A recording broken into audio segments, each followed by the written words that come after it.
जय हिंद प्यारे विद्यार्थियों। करंट अफेयर्स की 13वीं क्लास में आप सभी का स्वागत है। पहला प्रश्न है कि हुरन रिपोर्ट के अनुसार यूनिकॉर्न हब के रूप में भारत किस स्थान पर है?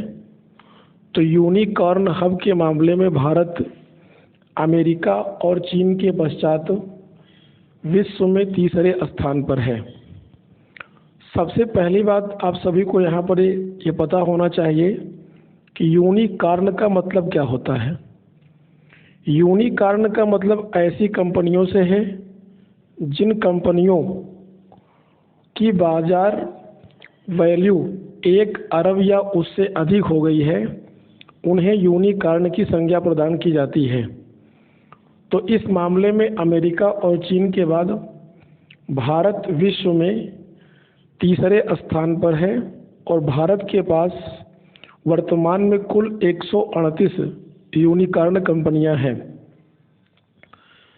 दूसरा प्रश्न है कि इंटरनेशनल सिविल एविएशन ऑर्गेनाइजेशन द्वारा जारी आंकड़ों के अनुसार भारतीय विमानन सुरक्षा निरीक्षण तंत्र को विश्व में कौन सा स्थान प्रदान किया गया है? तो विश्व में 38वां स्थान प्रदान किया गया है, 48वां।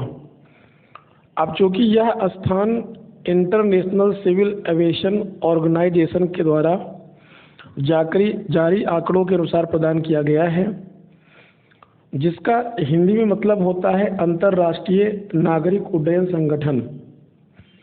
यदि इसकी बात करें तो इसकी स्थापना 7 दिसंबर 1944 को हुई थी और इसका मुख्यालय वर्तमान में कनाडा के मॉन्ट्रियल शहर में है।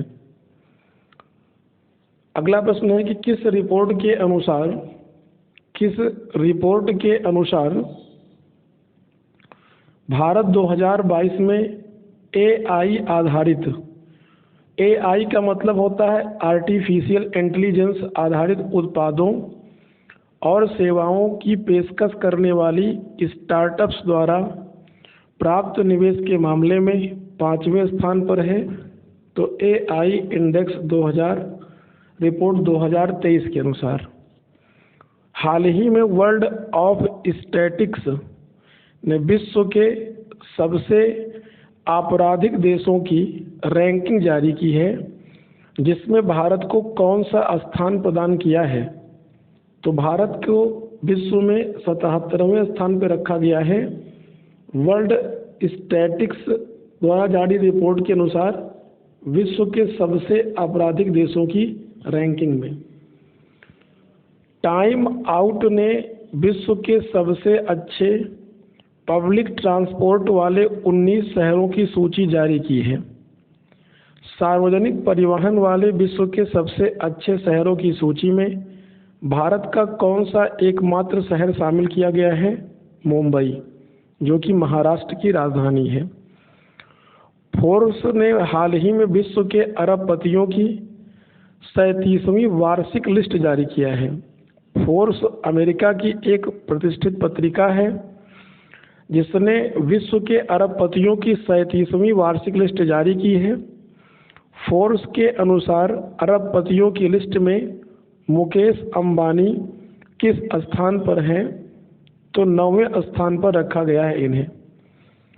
आपको पता होना चाहिए कि अभी जनवरी माह में फोर्ब्स की जो अरबपतियों की लिस्ट जारी की गई थी, उसमें भारत के गौतम अडानी को विश्व में तीसरा स्थान प्रदान किया गया था, परंतु मुकेश अंबानी अब 9वें स्थान पर आ गए हैं और इस मामले में गौतम अडानी को 24वीं रैंक प्रदान की गई है।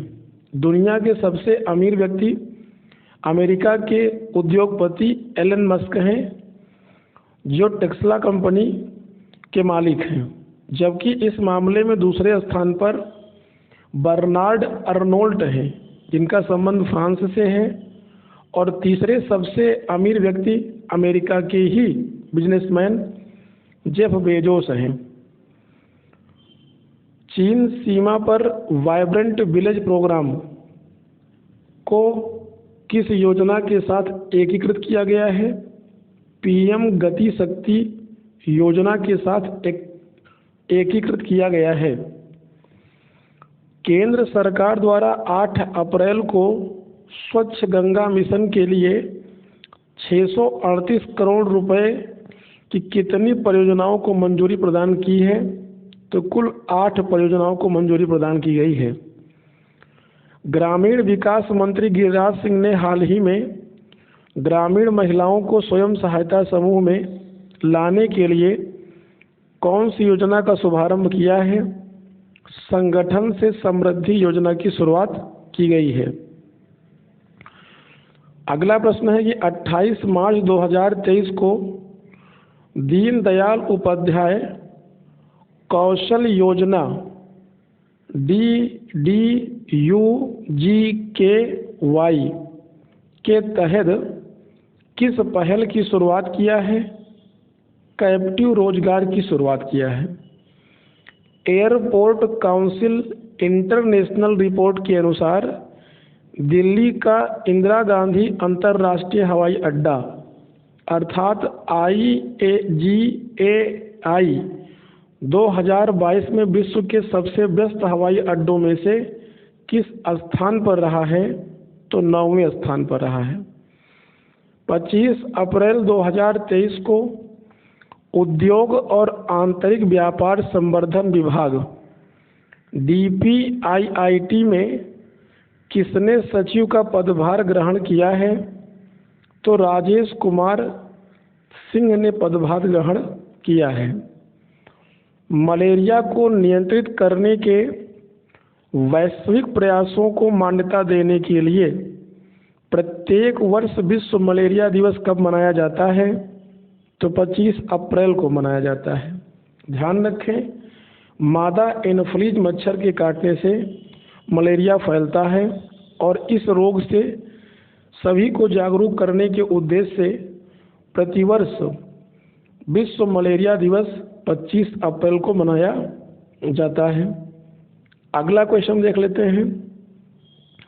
राष्ट्रीय सुरक्षा परिषद सचिवालय का नया सैन्य सुरक्षा सलाहकार किसे नियुक्त किया गया है?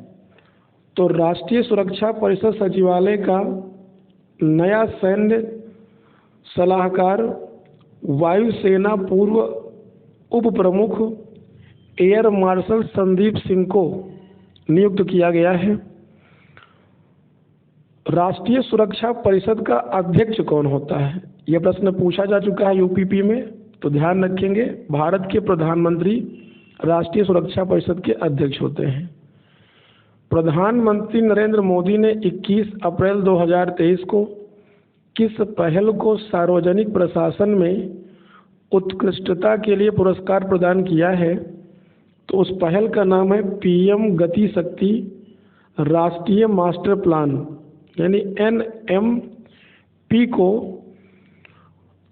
प्रशासन में उत्कृष्टता के लिए पुरस्कार प्रदान किया गया है। भारत में प्रतिवर्ष कब राष्ट्रीय सिविल सेवा दिवस मनाया जाता है? तो 21 अप्रैल को मनाया जाता है। 21 अप्रैल को ही क्यों मनाया जाता है? क्योंकि भारत में सिविल सेवकों के पहले बैच को सर्वप्रथम 21 अप्रैल 1948 ईस्वी को स्वतंत्र भारत के पहले गृह मंत्री सरदार वल्लभ भाई पटेल ने मेटकाफ हाउस में संबोधित किया था। इस आधार पर 21 अप्रैल को वर्ष 2006 से प्रतिवर्ष सिविल सेवकों को समर्पित करना के उद्देश्य से राष्ट्रीय सिविल सेवा दिवस मनाया जाता है।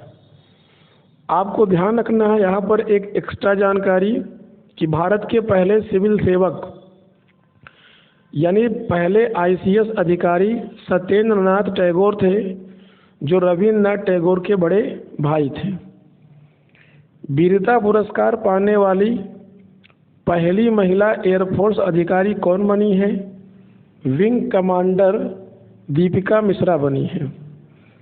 20 अप्रैल को प्रतिवर्ष संयुक्त राष्ट्र द्वारा किस भाषा दिवस को मनाया जाता है? तो 20 अप्रैल को चीनी भाषा दिवस मनाया जाता है। 2023 में विश्व यकृत दिवस कब मनाया जाता है? तो प्रतिवर्ष यह 19 अप्रैल को मनाया जाता है और वर्ष 2023 में भी यह 19 अप्रैल को ही मनाया गया। विश्व यकृत दिवस यानी वर्ल्ड लीवर डे के भी मनाए जाने के पीछे मुख्य उद्देश्य लीवर से संबंधित रोगों के प्रति लोगों को जागरूक करने के लिए यह दिवस प्रतिवर्ष 19 अप्रैल को मनाया जाता है।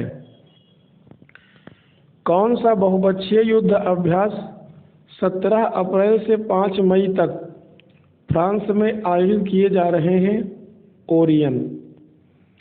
हाल ही में किसे वर्ष 2022 के लिए महाराष्ट्र भूषण पुरस्कार प्रदान किया गया है? तो डॉक्टर अप्पा साहब धर्माधिकारी जी को महाराष्ट्र भूषण पुरस्कार 2022 से सम्मानित किया गया है। हाल ही में प्रवासी भारतीय सम्मान किसे प्रदान किया गया है? परिवहन कंपनी फेडेक्स के सीईओ राज सुब्रमण्यम को प्रदान किया गया है।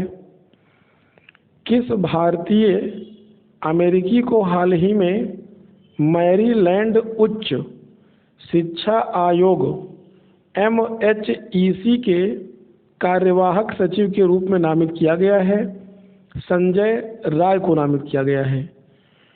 केंद्रीय पर्यटन मंत्रालय द्वारा 13 से 19 अप्रैल 2023 तक संघाई सहयोग संगठन यानी SCO मिलेट्स फूड फेस्टिवल का आयोजन कहाँ किया गया है? मुंबई में किया गया है। मुंबई महाराष्ट्र की राजधानी है। हाल ही में भारतीय प्रबंधन संघ AIMA द्वारा आयोजित 13वें प्रबंध भारत पुरस्कार समारोह में किन्हें business leader of the decade award से सम्मानित किया गया है? तो कुमार मंगलम बिड़ला को सम्मानित किया गया है। अगला प्रश्न है कि किस राज्य सरकार ने सभी जिलों में कॉल ब्लॉकिंग प्रणाली के लिए टावर लगाने की स्वीकृति प्रदान की है? तो जम्मू कश्मीर को स्वीकृति प्रदान की है।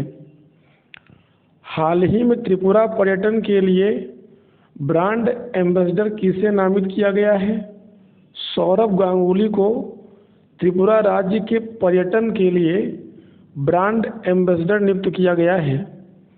त्रिपुरा भारत का एकमात्र ऐसा राज्य है जो बांग्लादेश से 3 ओर से घिरा हुआ है।